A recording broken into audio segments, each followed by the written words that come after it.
সূরা হুজরাতের ৯ নম্বর আয়াতের তর্জমা শোনা যাক।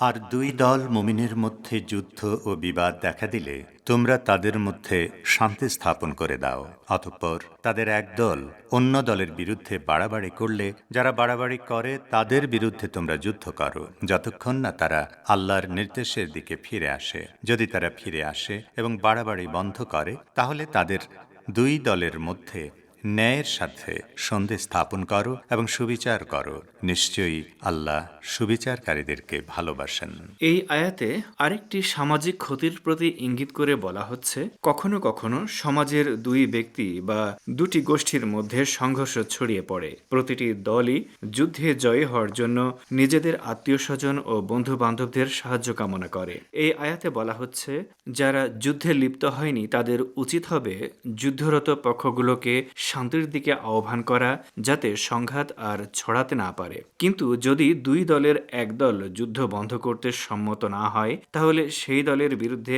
বাকিরা যুদ্ধ করবে, যাতে দলটি আর আগ্রাসন চালাতে না পারে এবং সমাজ আরও বড় ক্ষতির হাত থেকে রক্ষা পায়।